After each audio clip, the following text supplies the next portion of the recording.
Hi, it's Rayleigh here, and we are going to be doing a lazy daisy stitch.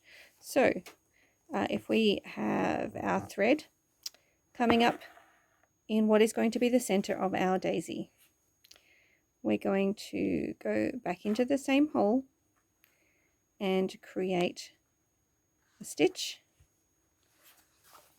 Very similar motion to chain stitch, and then we're going to anchor that stitch. And then we're going to come back up through that center hole, oops, without knocking the camera.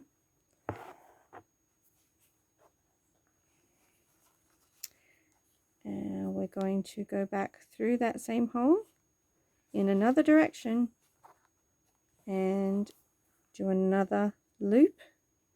And this one I can see I've done it a little bit tighter. So we're going to anchor that stitch. So it's taking a very small stitch on the outside of that loop. Going to come back up through that hole. I'm going to turn my work. Oh, get untangled. Through that center again to take another stitch, make another loop like the chain, but we're going to anchor it just on the outside. So my stitch is just, so it just sits over the outside of the loop. Oh, it's managed to get caught on my hoop again. There we go. And I've almost unthreaded my needle. Now I've only got, oh, I don't want to pull that too tight, so I'm actually going to loosen that slightly. There we go. You can actually see there different ways. This one is quite loose, this one's a bit tighter, and that one is tighter still. So you can see that they pull closer together. Come up through that middle again. Down through the middle. And make the stitch.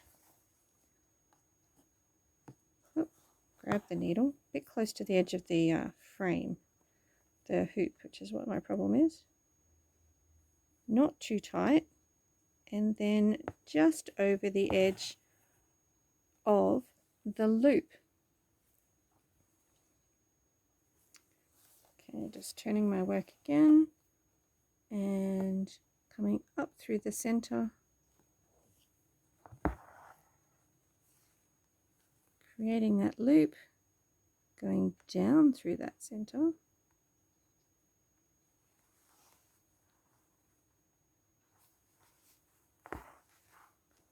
gently pull, not too tight, and then on the outside of the loop you take a tiny stitch to hold the petal, the lazy daisy stitch.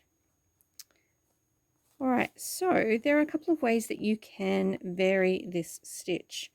If you do not want all of that right in the middle, then you can create a bit more of a gap and you know, a round, not have them all right in the middle. The other way that you can do, that you can vary the stitch, is to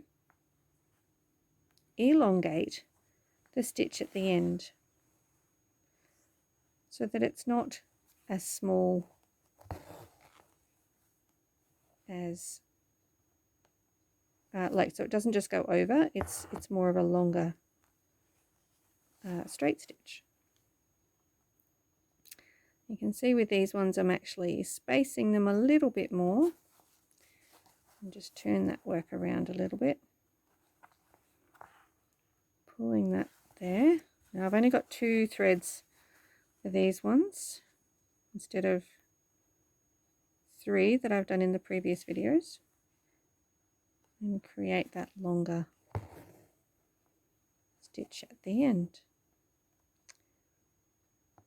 And then back to near the center, but not directly at the center. Just going to turn this around again.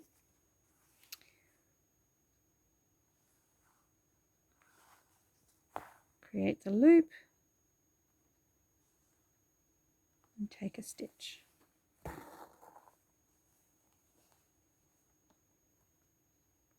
Come back towards the center, but not directly at it. Let's see if we can get one more stitch out of this. Ideally, in a piece of work that you were keeping, I would change threads and take a stitch, create the loop. So make sure your thread goes under your needle, pull it not too tight but firm, and then take that slightly longer stitch. There, so they're both lazy daisy stitch, and one has just got an elongated anchoring stitch to create a different look. Let's do some lazy daisy stitches. So in my sample here, all I've done is mark the end of my stitch with that dot that you can see.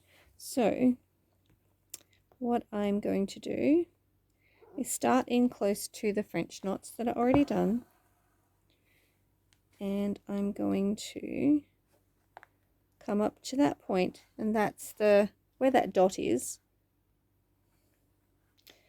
Where the dot is, that's where I'm going to bring my needle out. So I need to make sure my thread goes around.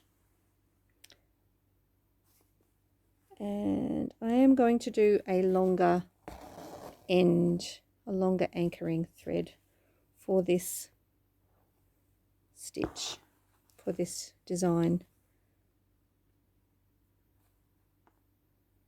If you want to, you can separate the ends of your stitch a little bit so that they're a little bit further apart. Gives you a different effect as well.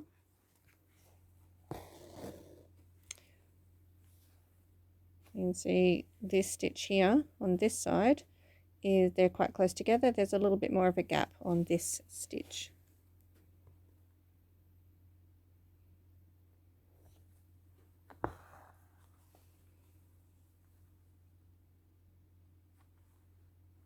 Coming up at that dot that I've created, so that's my only registration mark for this stitch, and then I'm making sure that little anchoring stitch is straight. Now, because I am doing this stitch as in one color thread,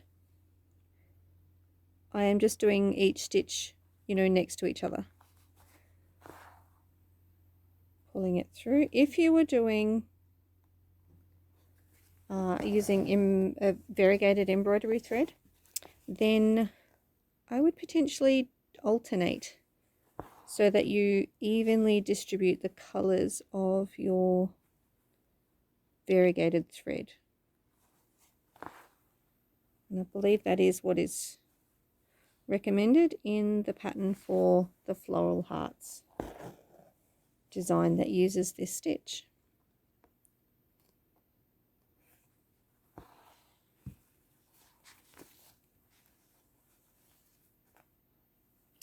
So because of the length of this stitch, it's actually quite heavy on the thread.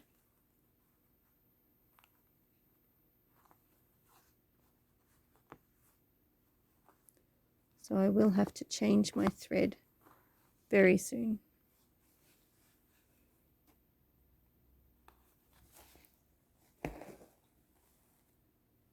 That one was potentially a little bit too long. I don't think I'm definitely not going to get another stitch out of what's left, so I'm going to do a small knot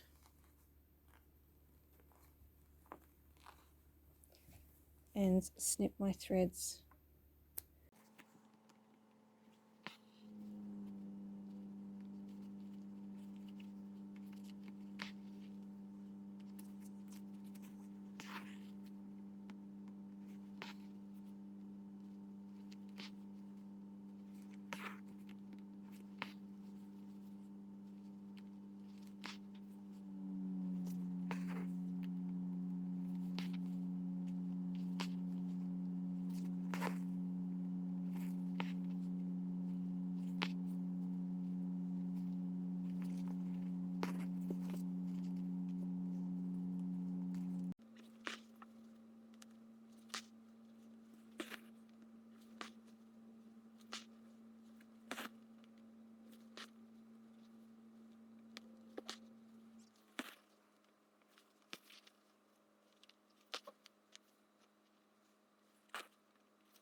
I guess one of the challenges would be not to pull too tight so that you don't create a rise in the center of your fabric.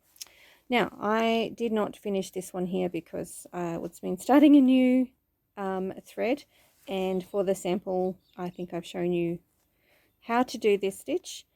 If you want the layered effect, then you can then go around again and stitch more of the lazy daisy stitches on top of and in between, fill the gaps and all that sort of stuff so that your flower looks fuller.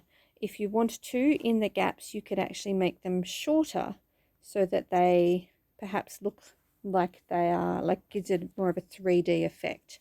But there you go, that is Lazy Daisy stitch.